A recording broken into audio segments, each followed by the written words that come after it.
Do you think we should try? I don't know. Do you think he'll say yes? Yeah?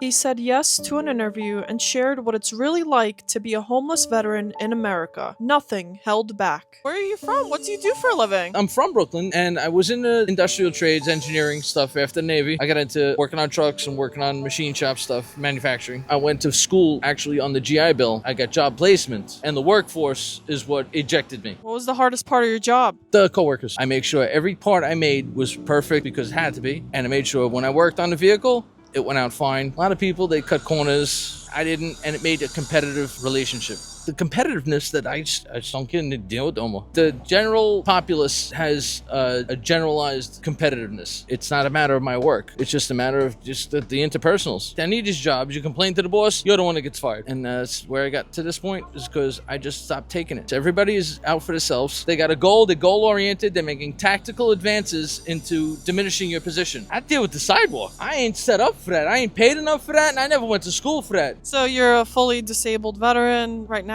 Agreed. I served the country, so did my father, so did my uncle, so did a lot of my family, and confusing to believe how a nation's warrior that left the country decidedly for all the right reasons, and this is the best they're gonna do for us. And I'm not asking for them to do everything, but something would be better than this. And so I don't know how to manage that except just not work. I'd rather just manage this and not that. Would you say that being in the service has opened your eyes to the nation's economic problems at large? Insightly, because you enjoy the Navy, you enjoy the military on the onset, but you make the very least amount of money possible. And that will throw you into, I'm not doing this for a career. And it did me. I didn't want to re-enlist. The money was just terrible. I was able to make more money with my career as a civilian, and I had to. The military does underfund you, and it brings in a morale situation. If it was up to me, firemen, military would be paid switch with athletes. Let the athletes make what a fireman makes. Let the fucking nation's warriors, let the nation's defenders, let them make that money.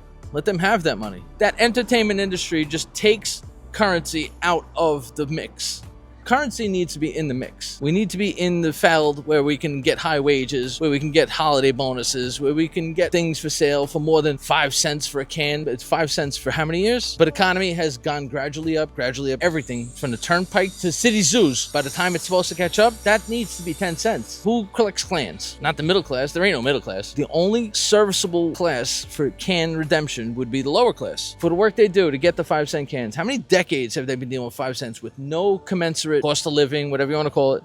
Nothing to adjust. 1% has 99% of the money, and 99% of us get to deal with the less 1%. I have noticed, though, through my own eyes, that the percentage of homeless, disabled veterans have increased. Have you seen that as well? That whatever they got to offer ain't worth just being free. It's difficult to a certain level where you have to increase your fortitude, and you got to be able to just get a tough skin and deal with a couple of bug bites here and there. But for the administrative, everything is just, no, this, that appointment, that appointment. It's like, I'm driving around on a bicycle. You trying to get me killed? Do you want me to get ran over one day so I don't have these benefits? And then you just write me off? That's your goals? And they make you go to these places like, it's cool, yeah, just make this appointment. It's like, yeah, okay, where's my Metro card? And on the sidebar, if I could fling off to a tangent, I got medically prescribed for medical marijuana in 2017. FDA approved for chronic pain. I got a gang of slip discs, broken vertebrae, everything. I got sorry about pain. Thank you. The VA won't pay for it. The food stamps won't pay for it. Medicare, Medicaid, nobody wants to pay for marijuana, obviously, because everybody would jump on it. I get it. But at the same time, it has shredded my economy. I try to manage my own prescription with my own funds,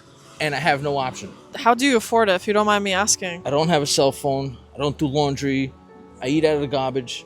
I don't spend money on a lot of things, so I could afford the one thing I need to just manage. And it's not enough. It never is. We're in the city of Opulence. There's 10 million people in this city. They got 8 on the census. That's as many as they know about, and this is how we gotta live. And I'm not as worse off as most, encumbered by their health, encumbered by their mobility, and they have that to worry about also, which is more exasperating that the country won't take up for these people. It goes to whether or not you achieved an honorable discharge, whether or not you deserve the upgrade if you have not achieved that honorable discharge. That's the administrative garbage I'm talking about. Then the bureaucracy is, you got to go to the eligibility. You got to go to this office. You got to go to that office. And you got to go to verify this and that. You got 10 cents? It's easy. It's just on the mental. If that's your goal, if your goal is your stability day to day, it's easier to just put a cup out and take a nap. Do you do that sometimes? You put out a cup? And... No, I don't. I get my monetary, and it's not enough. That's all I'm saying. I'm not a panhandler, per se. but I know people that are. So it seems to me you're just thankful with what you get, and you're not really asking for extras here, and just kind of affording a living. It was an electoral promise I thought they were supposed to fulfill. I need a stimulus, fuck. I'm about a month behind in my pay. In all my economy, I'm about a month behind in everything. I'm using used tires, I'm using suitcases, I'm using dirty clothes. I'm about a month behind, I'm trying to catch up. But a stimulus would be nice. So what are you doing today? I managed to get a wheel. I got to change the wheel on my bicycle with the tires. I found some tires. Do you mind if we go over there and check it out? All right, we're going to check it out. There you go. I got no brakes up there. So it's a special wheel. Yeah. So I got the wheel, I got the tire. I'm going to put this all together. I got a little cheesy wrench. I used to have a car. I used to always drive. It was just, the economy just absorbed everything. That was like 2011 I stopped driving. Do you lug these? You have like 2 suitcases that you have primarily? Like, how do you lug them around? Handlebars. I throw a boom boom up on the handlebars and the bike rolls like butter. That's why it's important to have good wheels and tires. So how do you do laundry? Do you have like a gym membership or something? Laundry takes money. I wait for it to rain. You know, you put them in there for about 2 or 3 days, they're clean again.